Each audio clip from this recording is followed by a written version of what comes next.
All right, welcome to the Andrew Collin Show. I'm your host, Andrew Collin, joined by Brenna LaRock, who is my live-in girlfriend. Are you coughing? You say that like I'm an au pair or something. I'm a live-in girlfriend. Yes. Like it's a job. It is a job. Live-in girlfriends are working while they're at home. Well, I think a live-in girlfriend, as opposed to just dating, I mean, we skipped a step of getting married, old-fashioned. Oh, like getting married, then moving in. That's how it used to be. Oh, that's crazy. That's living life on the edge, in my opinion. Moving in after you're married? I mean, these people that get married sight unseen in arranged marriages. But you look at the statistics, they're better than the people that have known each other for years. I don't know. There's something, I guess, like... less resentment. Maybe less resentment, less baggage. At least the first 2 years, you're like getting to know the person. You're like, what are they up to? Who are they really?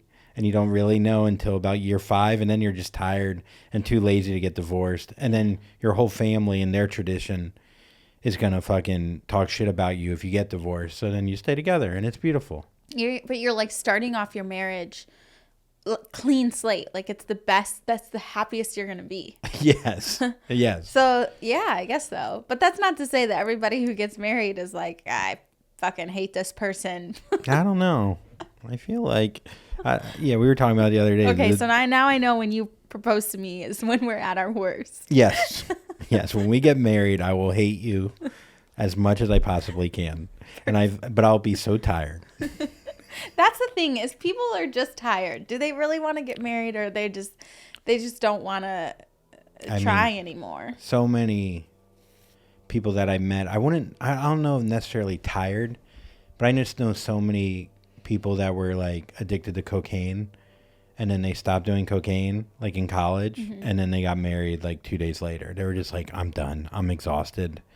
I'm just going to settle. And now I'm divorced. And they're doing coke again. Well, Adderall. Which is the legal cocaine.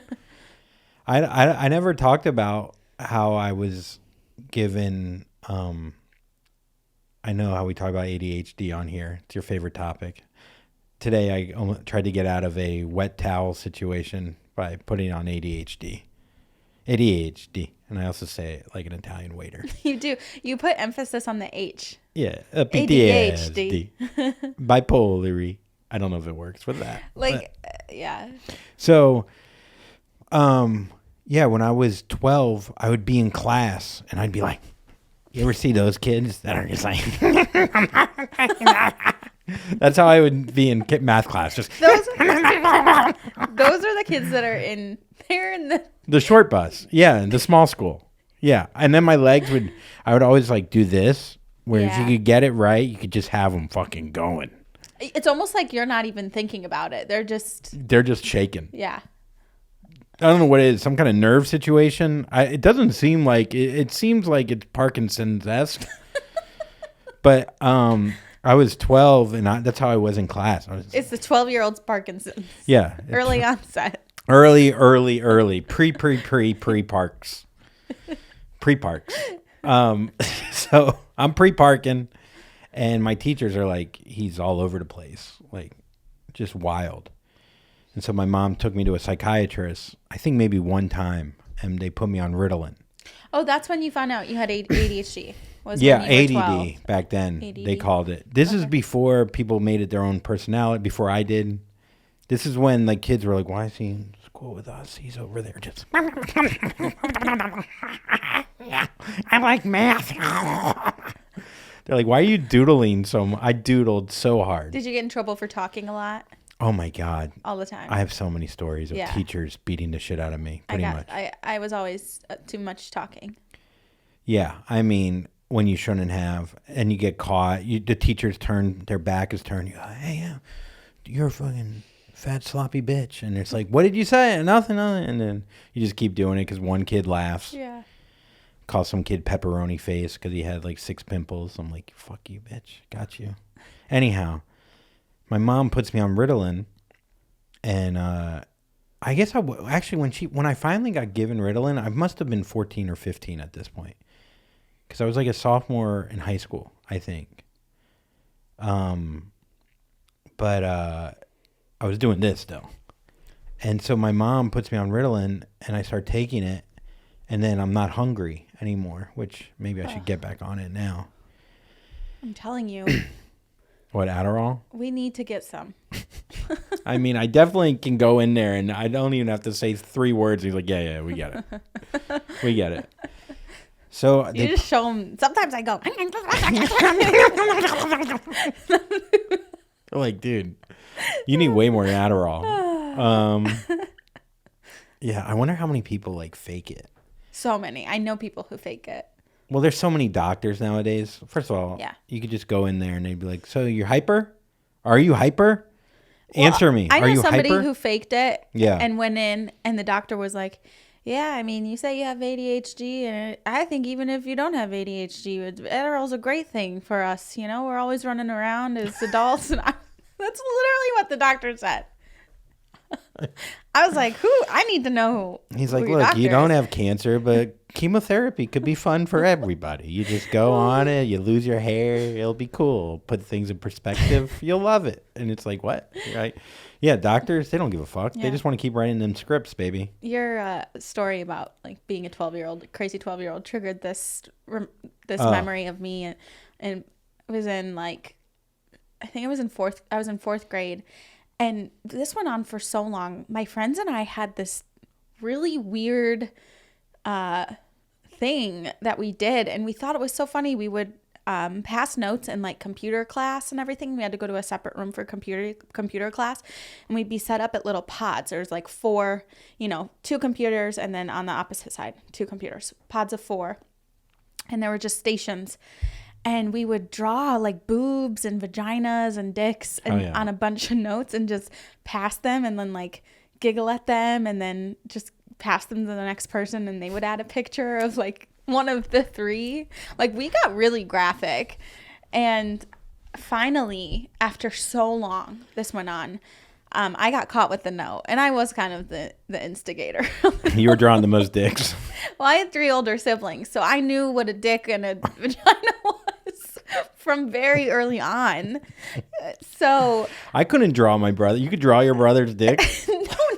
I could draw a dick. But that's okay. Well, I actually got in trouble for more specific. It's like those are exactly... Ew. John's dick. Okay. Yeah. So I got caught by the teacher, and it was like Halloween. It was the Halloween day, or it was Halloween.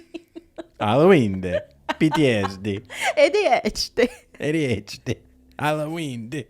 So I had to go to the principal's office, and they found like my whole collection of notes that we kept. Oh my god! And they all think it was you. It was just like a magazine's worth of dirty pictures we all were drawing, and me and like one other girl got in trouble for it. And there was a Halloween parade that they did every year. You put on your costume and you go, and all the parents come to the school and you do the parade.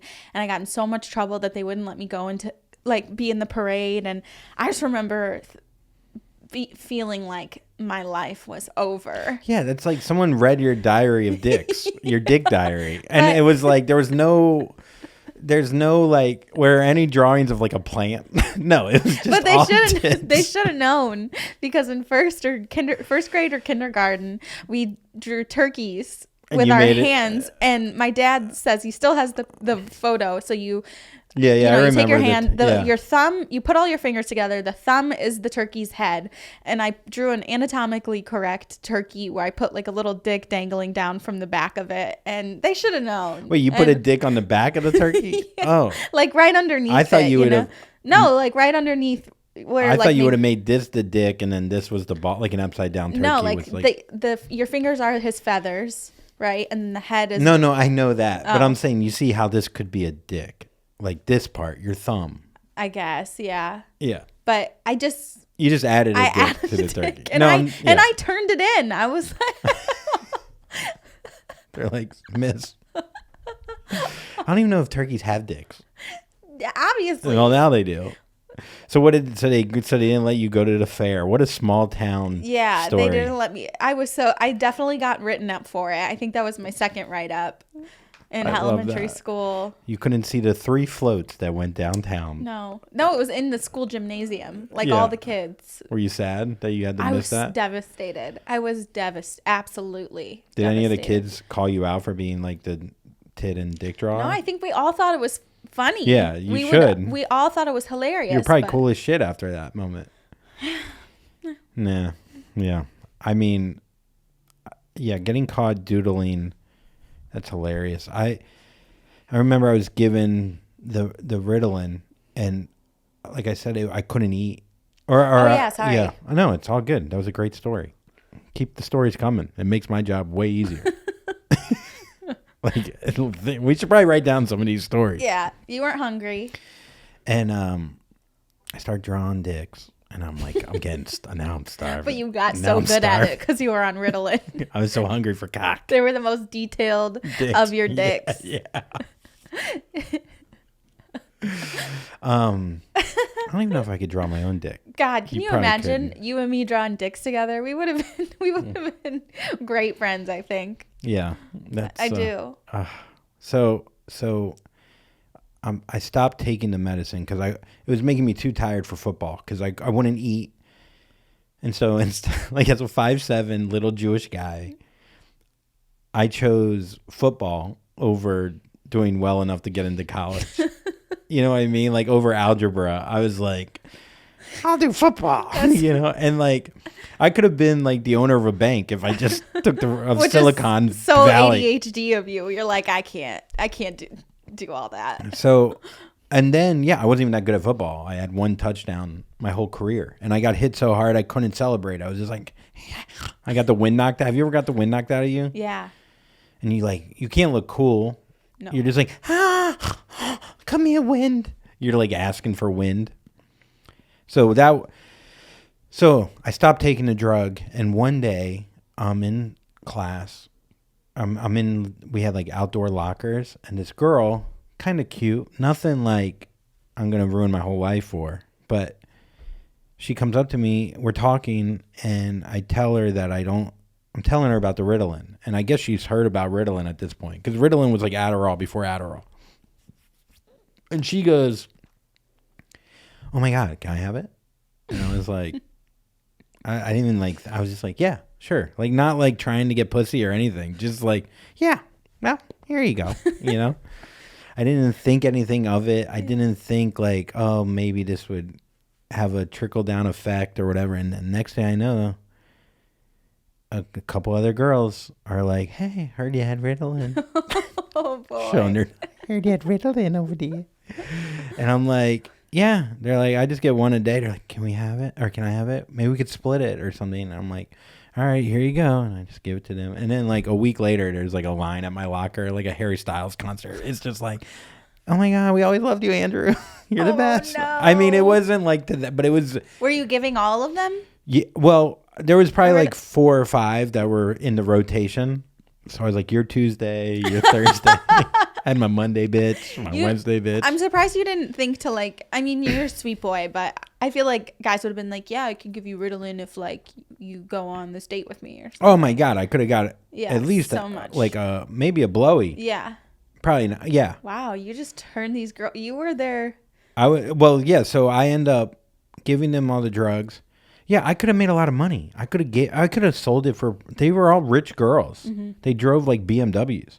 I could have got like $20 a pill. Probably so intimidated. 20 times 5. That's $100, $400 a week as a fucking high school kid. That's life-changing money right there. I could have been like Pablo Escobar. Yeah. Yeah, no. I never even had a second of going, this should be a business. Yeah. I took Ritalin for my friend in high school. That's what I'm saying. Yeah, and I would. Did you pay him? No. Blowies? She would just give it to me, Oh. but I Mouthies? Ritalin. Lickies? Lick for lick? A lick for a writ? A lick? Dylan? I don't know. So I would take it and it would make me so angry after it wore off. Like I was in a very emotional, just like mess. Ritalin was not good for me. Also probably because I wasn't prescribed it. But I remember I was in an art class, and I'm so bad at art, and I was trying so hard to be good. And I was a senior in high school. I was an 18-year-old senior, and I was trying to draw a picture, and I just like couldn't get the artwork right. And it was after the Ritalin had worn off, and I started crying in art class because I was so sobbing because I was so frustrated at how bad I was at. It's like when you tried to make art. pasta that one time and it fell apart. If you only had Adderall, Yeah. which then My we get Trenton, into that. my childhood best friend Trenton took that class with me, and he was like, "You need to get it together. I can't be your friend when you're on Ritalin, like when you're coming down on it, because you're such a bitch." Dude, because I don't think you eat. No. And you don't drink water. No. And you come down. There's a down. It is an upper. Meth is in the name, the generic name. It starts with meth. Oh. Yeah, so you just took meth to draw another turkey with a dick. You're like, I didn't even get to the dick part, Trenton. Well, it would have been done good on that part. It's just the rest of the turkey. Well, it's funny to think, like, to see your drawing, like, on Ritalin, and then the half that, like, dude, like you're like Van Gogh, and then you're like a fucking meth head. Or no, not a meth head. I don't know. Meth head coming down. Yeah. Just scribbles. I couldn't think of one bad artist. I don't know that many artists. Me. Well, yeah, when you're not on Ritalin. So I end up like essentially becoming a drug dealer that made no money. Like, it's so pathetic. Like, wait, so you got one pill a day. Did your mom give it to you? Like, she distributed it to you? Or you just literally were like, I'm only allowed to take one pill out of this bottle a day to keep my prescription? No, my mom put in like a little tinfoil thing for me. So cute. Like packing a lunch. She's like, here's your cheese sandwich and your drugs so you don't act like a fucking dickhead. And I'm just like, thanks, Mom.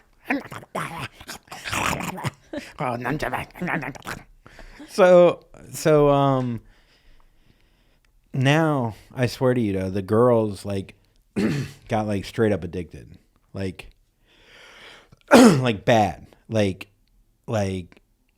I'm not even bullshitting. They chased me around school. Like characters from like Last of Us. Like they were just like, we want the Ritalin. And not the noise they would make. Noise. Okay. Maybe that's a lot. And I'd run. Luckily, I played football. I was able to fucking dodge and weave. And these girls like they'd be like, "Come on, Andrew.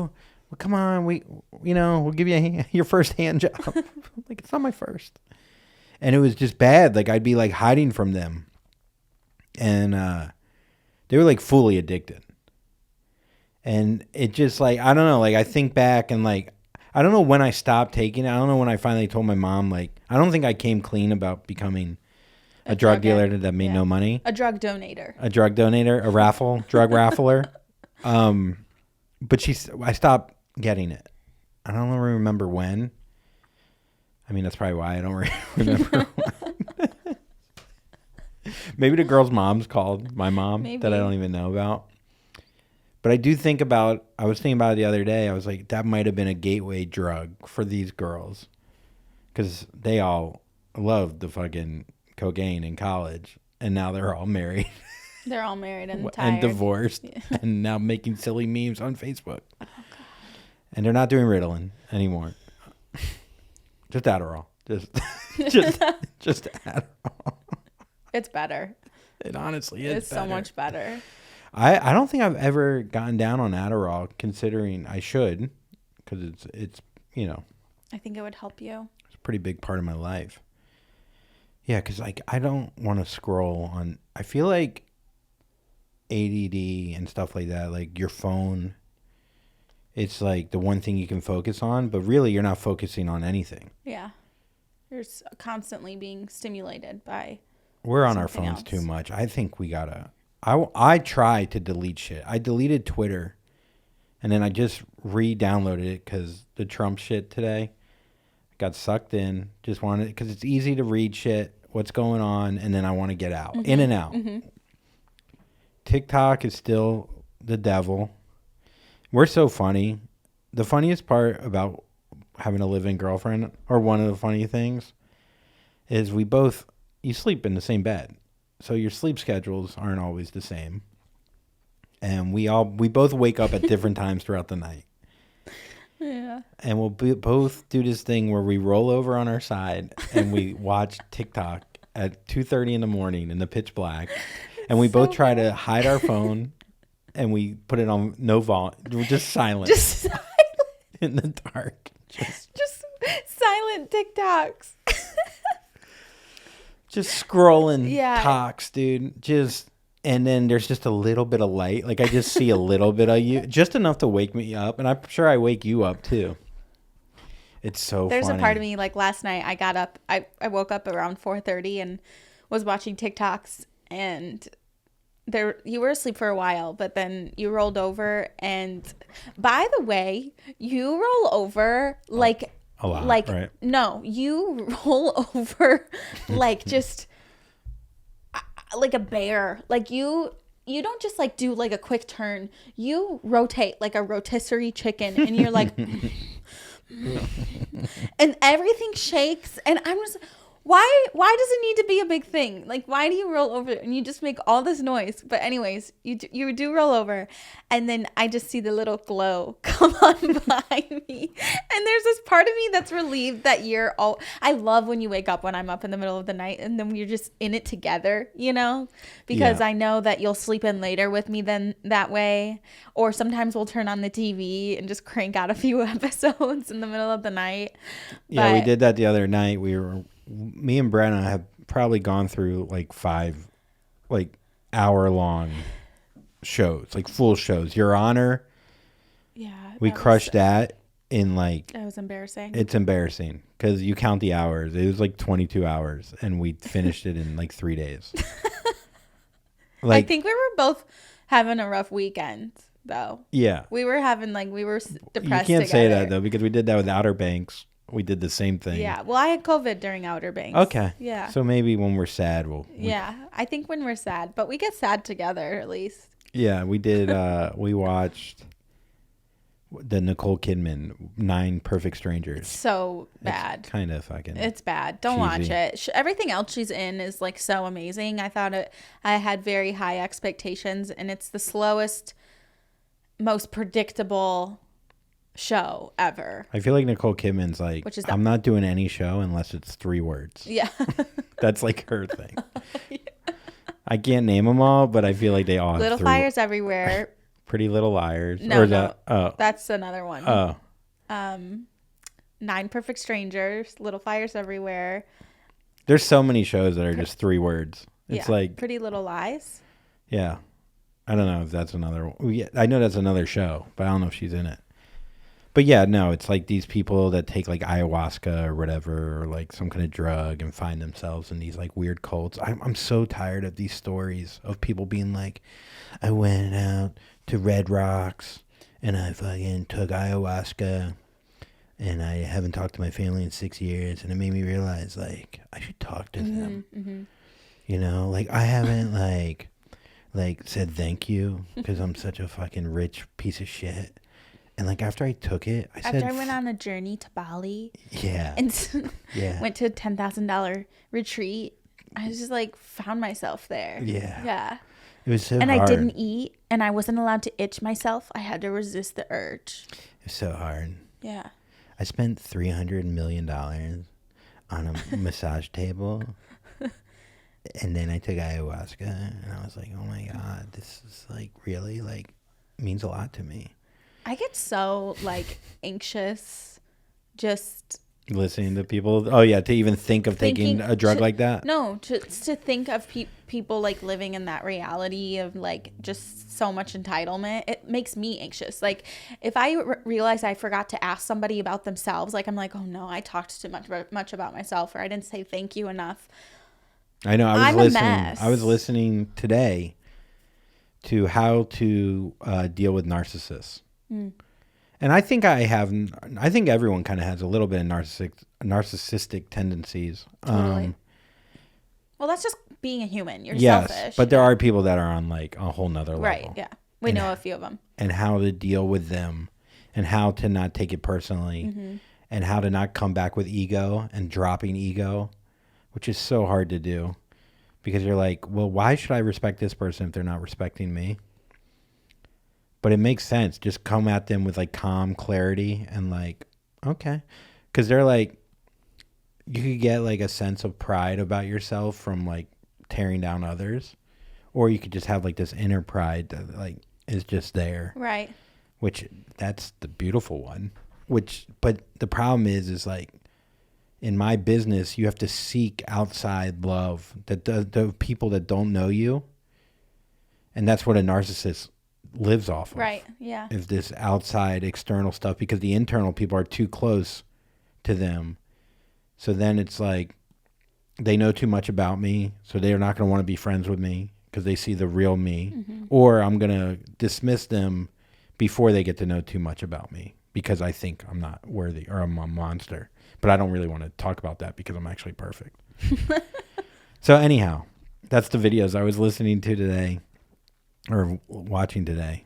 And yeah, I don't even know how we got there. But yeah, no, there is something to it. Just drop the ego. It's so hard though. I mean, that's the whole thing about the internet. Like that's why I want to get off TikTok and Instagram, because that's all it is. It's all narcissists. Yeah.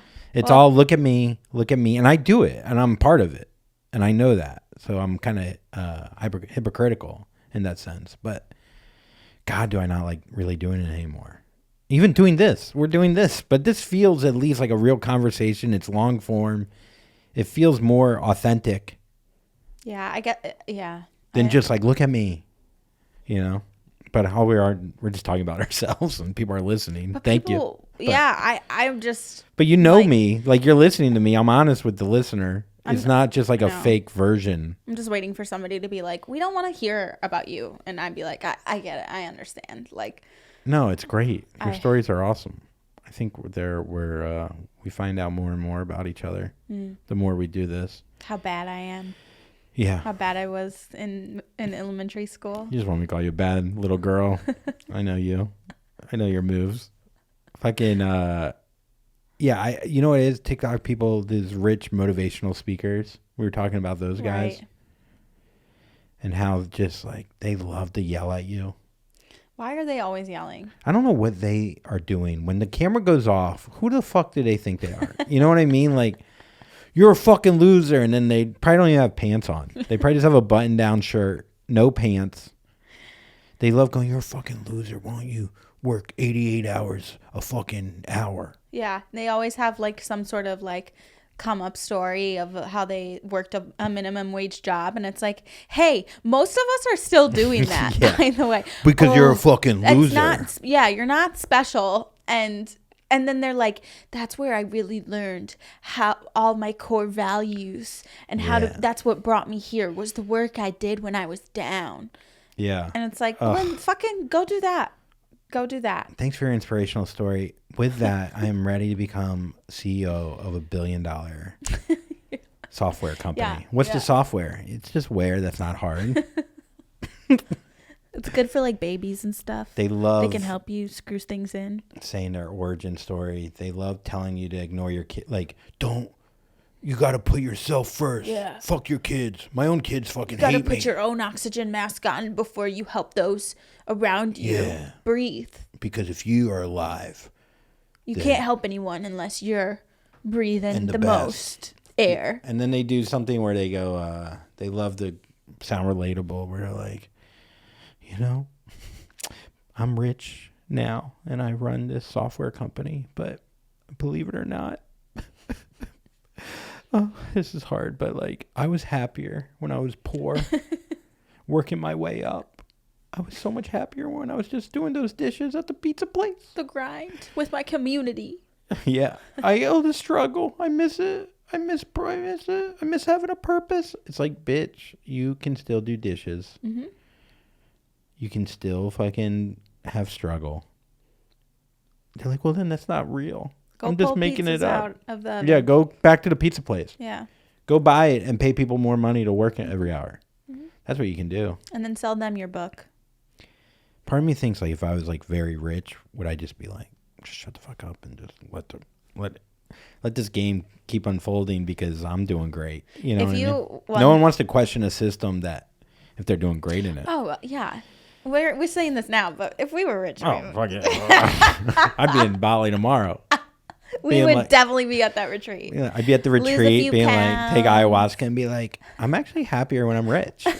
I just learned through ayahuasca that I hated being poor and I hate poor people. And I'm just so happy I'm so filthy rich now. Yeah. So If you won the lottery, would you like tell people? I mean, like, you know how people win the lottery and they go online and they're like, I won the lottery, and do all these interviews. Would you do that? it's a good question. I guess it depends how much. The problem is if there's a sweet spot number for the lottery. If you make like 300 million, your everyone's coming after you. You know what I mean? Not to mention strangers. But like, even the lowest, like, lottery is still a lot yeah, of money. $1 million. I don't even know if they put you on the news. You know what I mean? I think 20. What's $1 million these days? I don't know. Yeah, I don't know. I wouldn't say anything. Depends if I was single. If you were dead, What the fuck? I'd be like, fuck yeah, bitch. You get your Ritalin for script. Dude, I'd have my own fucking drug plant. I'd make it myself at home. Yeah. So you would be an in-house drug dealer? Yeah. A live-in drug dealer? I don't know. I think I would probably. You and I don't think I would. There's so many stories about these lottery winners that end up broke, like because they don't know what to do with themselves after they get the money, and the money ends up like because you're supposed to be happy. It's like living in L.A. versus St. Louis. It's fucking 80 degrees, sunny. You're depressed. Go outside. It's so what the hard fuck's to be wrong with you? depressed here. In St. Louis, you get stabbed in 4-degree weather, and you can't get an abortion after that person has sex with you. Has rapes you. Yeah, rapes you. And then they're like, why are you not happy? Yeah. Oh my God. What? But at least you have an excuse there. Mm-hmm. When you win the lottery, they're like, how can you complain about anything? I think we kind of figured out this whole I was happier as the pizza place. I think we might have argued our other argument. I still would rather have that argument. All right. Here's the thing. You can win the lottery and go work at the pizza place and be like, have the money and be like, no, I like the everyday struggle of like washing dishes. I love like a part-time job kind of vibe on a beach town, just chilling. I do love the idea of like running a coffee shop or Yeah. like a little coffee place. No, But that's too. Owning a food and beverage thing is too much. That's too much. I would just be the face. I would just go there. Yeah. I don't want to be the owner and operator of a coffee Not shop. the operator, just the owner. And then I go there. It's in like Greece on a cliff overlooking, the beautiful water. I go there. I sit down. Like, oh, Mr. Andrew. There's cats just like hanging out. I'm reading a big newspaper. Just being like, oh. Are you You're wearing like white linen pants and a matching white short sleeve button up. I drive there on my Vespa, even though I have a fucking Bugatti. I want a Vespa. You'll be dead in 2 minutes. I want one so bad. No one. I'm going to get one someday. How about that? If we live on an island In Greece? and the speed limit's like 35, I still think I don't trust you on a Vespa. I don't think you trust me operating any vehicle. Here's the thing. I've driven Vespas before. I guess you'd be fine. It's the other driver. It's just one mistake. Right. I remember my mom went through the divorce and I was like 14 or 15. We went to Dominican Republic and I was too young to rent a Vespa.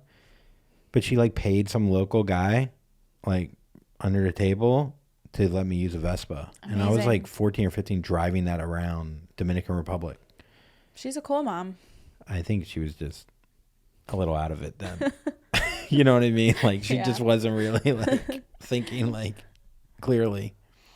But that might have been the most freedom I've ever felt in my life was driving that Vespa as a 15-year-old.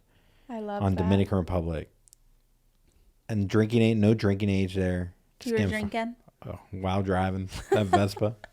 You can do that in DR though. Oh, in the DR, dude? Yeah, man. Anything goes on in the Hell DR.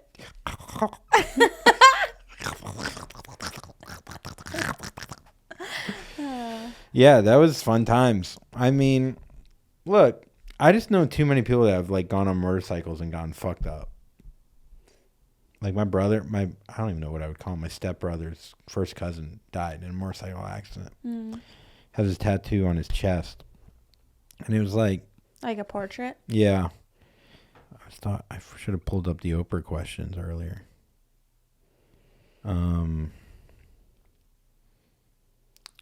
Portrait tattoos are hit or miss. Oh my God. There have been, dude. Yeah. Especially if it's like a celebrity and everyone knows what you're going for. Like, it's one thing if it's like a stranger or a cousin and they're like, oh, his cousin was maybe handicapped. It's another thing when you get like Beyonce on your back and it looks like Al Franklin. You know, I went to school with two or three guys, and they all have tattoos of like their dead childhood dog's name on them. The name or the face of the dog? The name, and it will always say, I know, like this one guy, it's a guy I dated. Yeah. His dog's name was Noogie, and it is in cursive. The tattoo is in cursive, so it looks like the N-word. Oh my God. Yeah. Oh my God. And then the other one has it's like in Disney writing. It's the weirdest cursive. It's so childish, and it says something like, I'm going to find it because I actually saw him. He posted it the other day, and I was like, you're Did anyone such a weirdo. call him out for it being the end? No, no one said it. No, yeah. People were like, dude. Really? Yeah. People wrote that on Facebook that they think his tattoo seems this racist? is what it is. He got a hand with a hand reaching out to a dog's paw. Show that on camera. Pull that up to the camera. It's the dog. It's like that Jesus and God painting. Yeah. And then that's not his only dog tattoo. So who's God in that? And then him? the other one, this is it. It says every dog has its day. This is the same guy. And it's in that weird Disney writing. Dog. Yeah. I mean, like, what is up with that? Where's the N-word one? That's a different guy. I don't think he ever posted it because I wouldn't either. That's what I'm saying. No one called him out on that on Facebook. No, it was like we were all like, we told him in person, like, hey. Man, I don't know if you switch it because of that. You got to come up with a longer word. Yeah, or change it to doggy or something. I don't know. Change it to doggy. Yeah, some of those portraits, man. It's like, they do those things for the athletes. They make like I forget what it's called, like a bust for the athlete or a bust. And they do it like a. Oh, yeah. And they did one for the soccer player Ronaldo. Uh-huh. The first one that they did was, I mean, this is a gorgeous man. And it looked like his eyes were, it's just, you're going to have to Google it at home. But it's so fucking bad. And it's like an unveiling. And that's so awkward. Maybe this was a prank. I don't know. No, I feel like this was a real one. Because they've pranked people like that before. They're like, look at your thing. And then they have like a real one after it. But I think they just fucked that one up from what I remember. Huh. But dude, if I had to draw you and get we should both draw each other and get the tattoo of whatever we draw. I'm not. You got to take Ritalin first. All right, here's some questions. We do Oprah's 110 questions. I think we're on number 20. Oh, that's more than I thought. Yeah, we'll do 3 here, and then we'll get out of here. What are we at? Yeah. What are we at? 40 minutes. All right. Let's see here. Do you think it's more important to be smart or to be kind?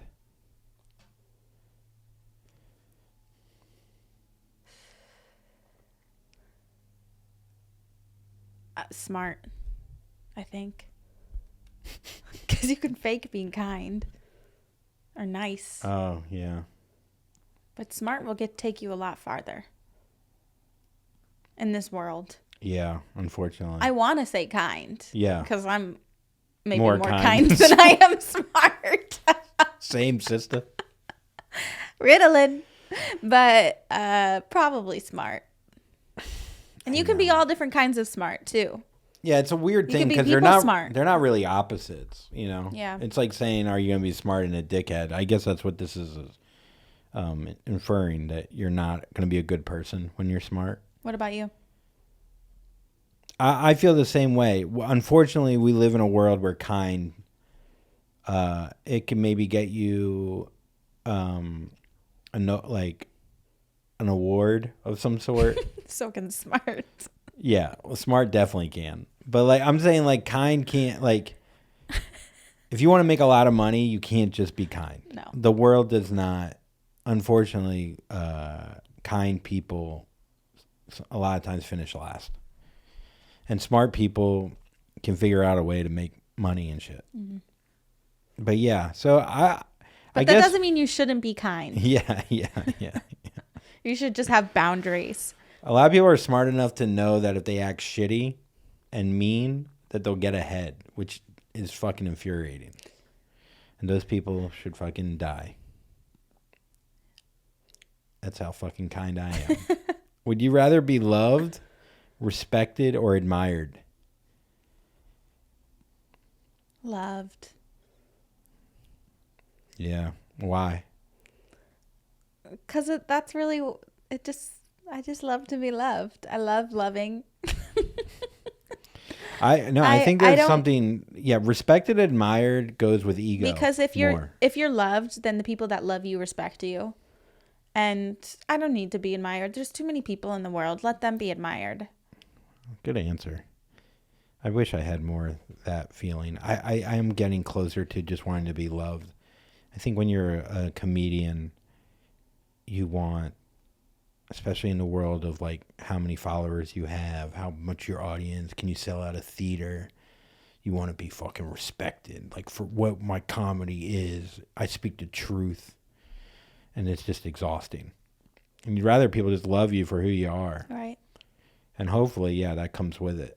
But yeah. So in that, I think loved as well. I also feel loved is more like, it's like a closer connection. Like admired more and authentic. Respected, I feel like is, just like it's a lot of times one-sided. Mm. Does your family have any traditions?